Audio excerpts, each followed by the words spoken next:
میں ایک بند عاصی ہوں، خطا کار ہوں مولا۔ عن عمرو بن میمون الأودي قال قال رسول الله صلى الله عليه وسلم لرجل وهو يعظه اغتنم خمسا قبل خمس، شبابك قبل هرمك، وصحتك قبل سقمك، وغناك قبل فقرك، وفراغك قبل شغلك، وحياتك قبل موتك۔ رواہ الترمذی مرسلا۔ حضرت عمرو ابن میمون اودی تابعی کہتے ہیں کہ رسول کریم صلی اللہ علیہ وسلم نے ایک شخص کو نصیحت کرتے ہوئے فرمایا، 5 چیزوں کو 5 چیزوں سے پہلے غنیمت سمجھو، بڑھاپے سے پہلے جوانی کو، بیماری سے پہلے صحت کو، فقر اور افلاس سے پہلے تونگری اور خوشحالی کو، مشاغل اور تفکرات میں مبتلا ہونے سے پہلے وقت کی فراغت اور اطمینان کو، موت سے پہلے زندگی کو۔ تو 5 مصائب سے پہلے 5 نعمتیں ذکر ہوئی۔ وعن جابر رضی اللہ عنہ قال ذکر رجل عند رسول اللہ صلی اللہ علیہ وسلم بعبادت واجتہاد وذکر آخر برعات، فقال النبی صلی اللہ علیہ وسلم لا تعدل بالرعات یعنی الورع۔ رواہ الترمذی۔ حضرت جابر رضی اللہ تعالیٰ عنہ کہتے ہیں کہ رسول کریم صلی اللہ علیہ وسلم کے سامنے ایک ایسے شخص کا ذکر کیا گیا جو کثرت کے ساتھ عبادت اور اطاعت میں مشغول رہتا ہے، اور اس میں بہت زیادہ سعی، کوشش، اہتمام کرتا ہے۔ اور ایک دوسرے شخص کے بارے میں ذکر کیا گیا جو پرہیزگاری کو اختیار کرتا ہے۔ دونوں کے بارے میں پوچھا کہ یہ کیسے ہیں؟ تو نبی علیہ السلام نے فرمایا کہ یہ جو پرہیزگاری کے بغیر کثرت عبادت اور طاعت اور اس میں سعی اور اہتمام کرنے کو پرہیزگاری کے برابر نہ ٹھہراؤ۔ یعنی نبی علیہ السلام کے سامنے ایک شخص کا تذکرہ کسی نے کیا کہ وہ فلاں بہت زیادہ عبادت کرتا ہے مگر کسی گناہ سے بچنے میں کمزور ہے۔ پھر دوسرے شخص کا تذکرہ ہوا نبی علیہ السلام کے سامنے کہ وہ گناہوں سے بچنے کی کوشش کرتا ہے، اگرچہ کثرت سے عبادت نہیں کرتا۔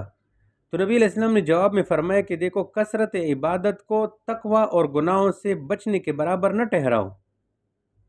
تو تقوی کے برابر کوئی بھی عبادت نہیں ہے۔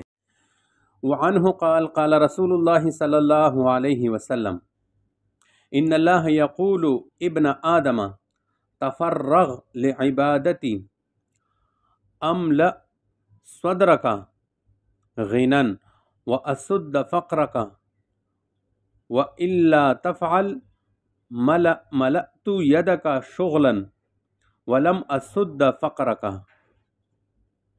حضرت ابو ہریرہ رضی اللہ تعالیٰ عنہ کہتے ہیں کہ رسول کریم صلی اللہ علیہ وسلم نے فرمایا، اللہ تعالیٰ فرماتے ہیں کہ اے ابن آدم، میری عبادت کے لیے تو اپنے دل کو اچھی طرح مطمئن اور فارغ کر لے، میں تیرے سینے کو استغنا سے بھر دوں گا اور تیرے لیے فقر اور افلاس کی راہ کو بند کر دوں گا۔ اگر تو نے ایسا نہ کیا تو میں تیرے ہاتھوں کو طرح طرح کی تفکرات اور مشاغل سے بھر دوں گا اور تیرے فقر اور احتیاج کو دور نہیں کروں گا۔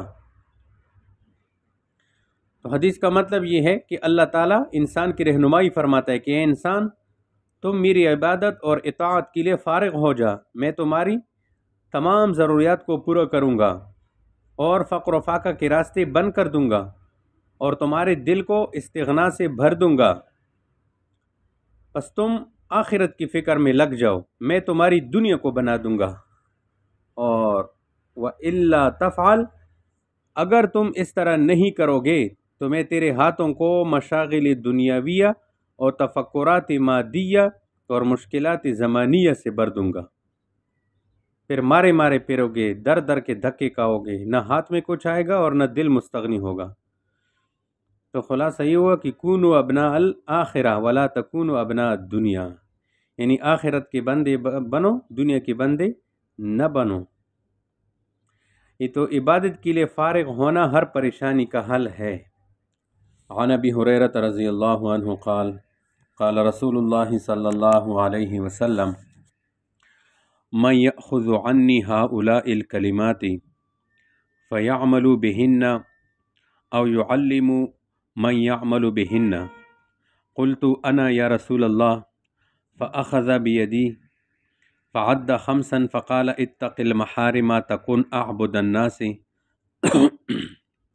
وارض بما قسم اللہ لك تكن اغنى الناس واحسن الى جارك تكن مؤمنا واحب للناس ما تحب لنفسك تكن مسلما ولا تكثر الضحك فإن كثرة الضحك تميت القلب رواہ احمد والترمذی وقال هذا حدیث غریب۔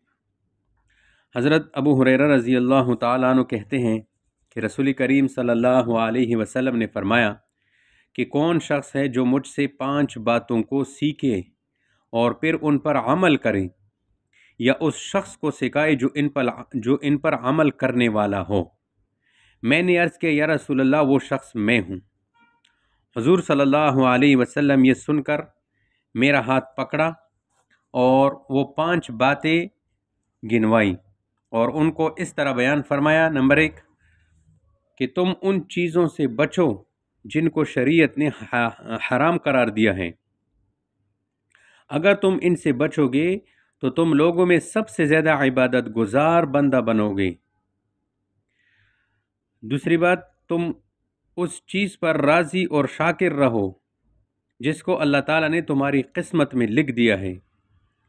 اگر تم تقدیر الہی پر راضی اور مطمئن رہو گے تو تمہارا شمار غنی لوگوں میں ہوگا۔ اور نمبر 3، تم اپنے ہمسایہ سے، پڑوسی سے اچھا سلوک کرو۔ اگر تم ایسا کرو گے تو تم کامل مومن سمجھے جاؤ گے۔ اور آگے فرمایا آخری بات، چوتھی بات، کہ تم جس چیز کو اپنے لیے پسند کرتے ہو اس کو دوسرے سب لوگوں کے لیے پسند کرو۔ اگر تم ایسا کرو گے تو تم کامل مسلمان سمجھے جاؤ گے۔ اور 5ویں نصیحت کہ تم زیادہ ہنسنے سے پرہیز کرو، کیونکہ زیادہ ہنسنا دل کو مردہ یعنی خدا کی یاد سے غافل بنا دیتا ہے۔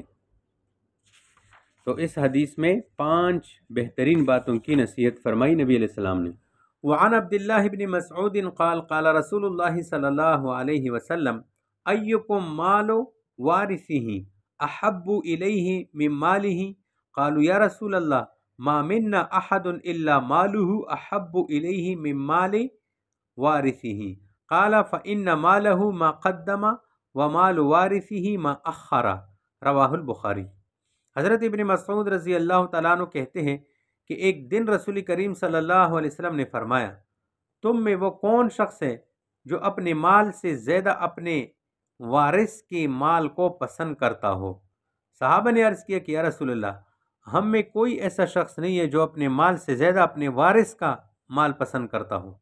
حضور علیہ السلام نے فرمایا، حقیقت میں اس کا مال وہ ہے جس کو اس نے صدقہ وغیرہ کے ثواب کی صورت میں آگے بیچ دیا، اور اس کے وارث کا مال وہ ہے جس کو وہ اپنے پیچھے چھوڑ گیا۔ یعنی تم میں سے کون ایسا شخص ہے جس کو اپنے مال سے اپنے وارث کا مال زیادہ محبوب ہو؟ تو صحابہ نے عرض کیا کہ ایسا کوئی شخص بھی نہیں ہے جس کو اپنے مال کے بجائے وارث کا مال زیادہ محبوب ہو۔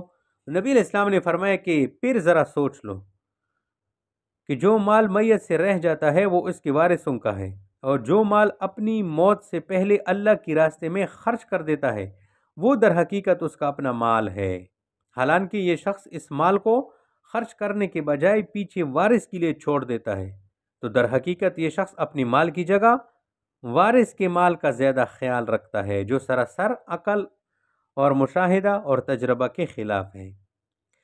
تو حدیث کا مطلب یہ ہوا کہ اپنے مال کو آخرت کا ذخیرہ بناؤ، پیچھے جو ہوگا وہ تمہارے وارثوں کا ہو جائے گا۔ ان اللہ وملائکتہ یصلون علی النبی یا ایہا الذین آمنوا صلوا علیہ وسلموا تسلیما۔